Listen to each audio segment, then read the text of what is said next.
नमस्कार, पुरंदर न्यूज चॅनलतर्फे आपलं सर्वांचं स्वागत आहे. सुद्धा मोठ्या प्रमाणावरती आपल्याकडचा शेतकरी हा वेगवेगळ्या प्रकारचे प्रयोग करून एक प्रयोगशील शेतकरी म्हणून आपल्या इकडच्या फळबागा असतील, आपल्या इकडची भाजीपाला असेल, सीताफळसारखा प्रक्रिया उद्योगातून निघणारा पल्प असेल किंवा अंजिरावरती हायलँड फार्मर प्रोड्युसर कंपनीसारख्या कंपन्यांनी अनेक प्रयोग करून त्या ठिकाणी अधिकच्या काळामध्ये मार्केटपर्यंत कसं अंजीर पोचू शकेल पेरिशेबल, अशा प्रकारचे प्रयोगशील शेतकरी पुरंदर तालुक्यामध्ये आहेत. आणि त्यामुळे नेहमी सातत्याने कैलासवासी चंदूकाका जगतापांनी स्थापन केलेली शरद कृषी व पर्यावरण विकास प्रतिष्ठान या संस्थेच्या माध्यमातून वेगवेगळे शेतीविषयक, शेतकऱ्यांच्या संबंधित आणि शेतकऱ्यांचे प्रयोगशील कार्यक्रम हे राबवले जातात. मधल्या काळामध्ये पुरंदर ॲग्रो एक्सपो या नावाने मागच्या काही वर्षांपूर्वीसुद्धा पुरंदर कृषी प्रदर्शन म्हणून आपण मागच्या काही काळांमध्ये 1997 पासून सातत्याने करतोय. कधी त्याच्यामध्ये काही वेळेस गॅप पण पडलेला आहे. 2014, 15, 16लाही सातत्याने आपण त्या ठिकाणी कृषी प्रदर्शन घेतलं होतं. अनेक पशुधन शेतकरी, अनेक शेतीच्या कंपन्या, शेतीपूरक व्यवसाय करणाऱ्या कंपन्या ह्या सगळ्या त्यामध्ये आल्या होत्या.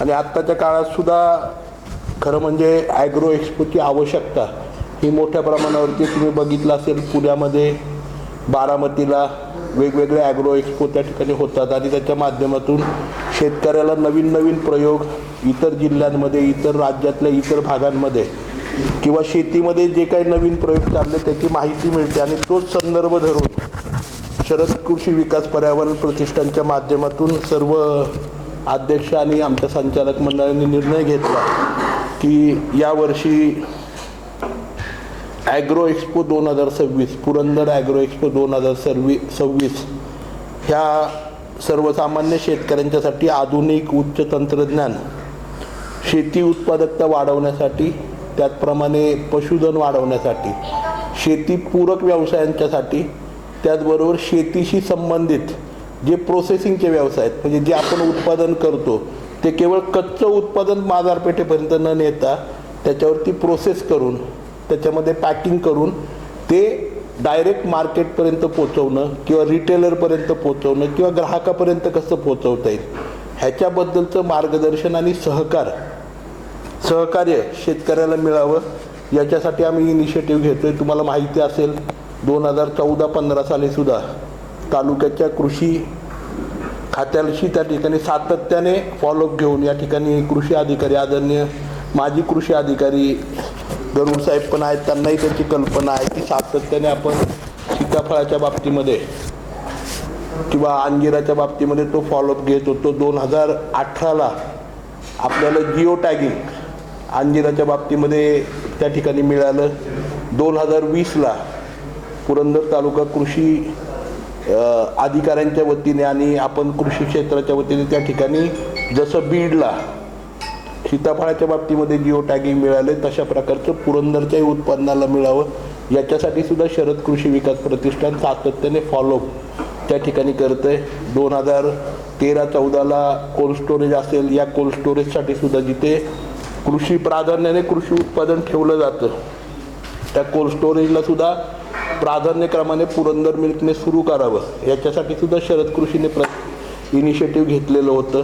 आपल्याला माहिती असेल झेंडेवाडीमधील काळेवाडीमधील बचत गटाने जो सगळ्यात पहिला प्रयोग पुरंदर तालुक्यामध्ये प्रोसेसिंग आणि कोल्ड स्टोरेजचा केला.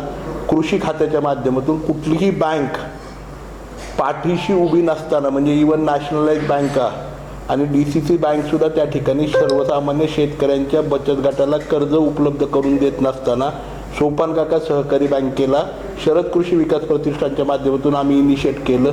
आणि पहिल्यांदा कृषी खात्याच्या संलग्नतेतून शेतकऱ्यांना जवळपास 1.5 कोटीपर्यंतची सबसिडी त्या ठिकाणी मिळाली. आणि कोल्ड स्टोरेज आणि आपल्या सगळ्यांना माहिती आहे की तो काळेवाडीचा जो बचत गटाचा शेतकऱ्यांचा प्रयोग झाला त्याच्यामध्ये इनिशिएटिव्ह केलं. तर असे विविध इनिशिएटिव्ह शरद कृषी विकास प्रतिष्ठान सातत्याने करते. मधल्या काळात सुद्धा सरकारकडे सीताफळ इस्टेटसाठी आम्ही सातत्याने फॉलोअप त्या ठिकाणी घेतोय की सीताफळ इस्टेट हे आपल्याकडे दिवे पंचक्रोशीमध्ये त्या ठिकाणी व्हावं.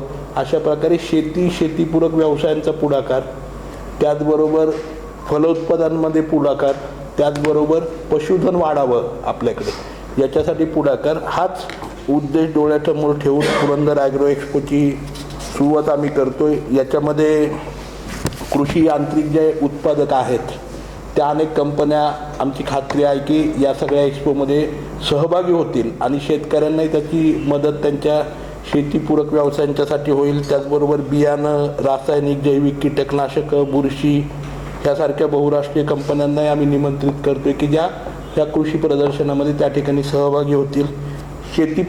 पूरक जे व्यवसाय आहेत ज्याच्यामध्ये पशुपालन असेल, कुक्कुटपालन असेल, त्याचबरोबर ॲग्रो टुरिझमसारखे आता अनेक नवीन प्रयोग आपण पुणे शहराच्या जवळ असल्यामुळे होत आहेत, तर त्याही वेगवेगळ्या लोकांना आम्ही इन्व्हाइट करतो जेणेकरून शेतीबरोबर शेतीपूरक व्यवसाय शेतकऱ्याला करता यावेत आणि याच्यातनं त्याला फायदा मिळू शकेल अशा प्रकारचे व्यवसायसुद्धा त्या प्रदर्शनाच्या माध्यमातून शेतकऱ्यांना मिळावं. आज आपल्या सगळ्यांना कल्पना आहे कृत्रिम बौद्धिकता AIच्या माध्यमातून मोठ्या प्रमाणावरती वेगवेगळ्या क्षेत्रामध्ये काम केलं जातं, तसंच शेतीच्या क्षेत्रामध्ये काम केलं जातं. आपल्या कुठल्या पिकात कुठलं पीक आहे, कुठल्या पिकाची अवस्था काय आहे, कुठला रोग आहे, त्याला कुठलं औषध दिलं पाहिजे, ह्याही सगळ्या गोष्टी कृत्रिम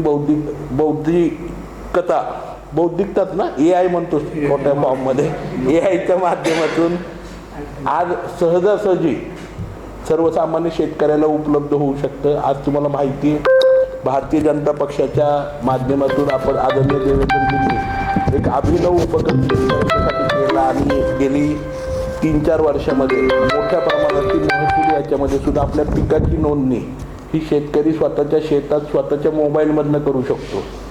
आज सातबाऱ्यावरती जी पीक पाहणी नोंदवायला लागती ती केली जाते. इन्शुरन्सच्या बाबतीमध्ये मदत होती.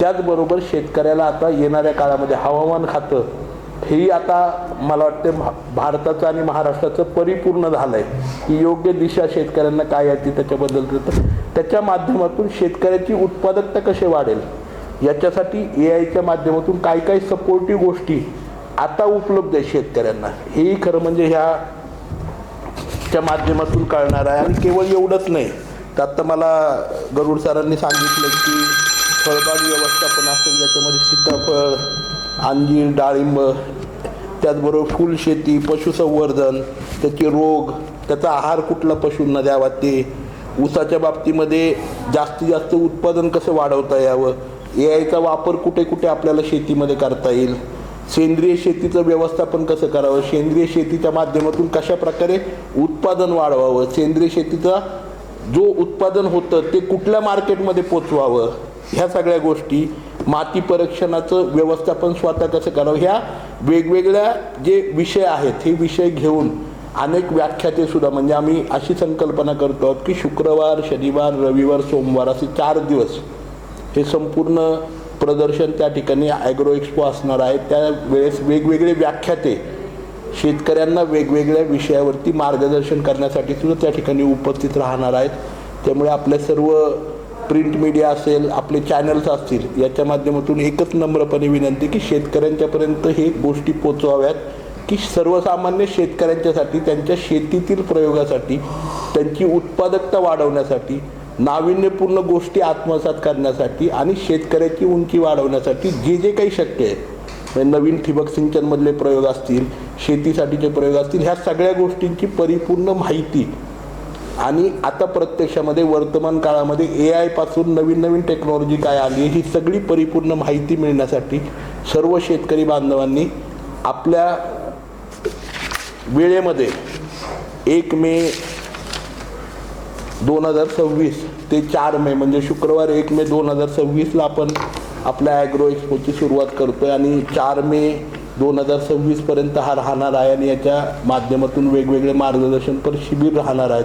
त्यामुळे अधिकचा वेळ आपण सगळ्यांनी ह्या काळामध्ये द्यावा. हा काळसुद्धा मला वाटतं आपल्या शेतीच्या बाकीच्या तयारींच्यासाठी, त्यामुळे ह्या काळामध्ये अधिकचा म्हणजे वेळ शेतकरी त्या ठिकाणी देऊ शकेल आणि याचा फायदा पुरंदर तालुक्यातल्या सर्व शेतकऱ्यांनी घ्यावा हीच विनंती आपल्या सर्व चॅनल्सच्या माध्यमातून त्या ठिकाणी मी आपल्या सर्वांना करतो.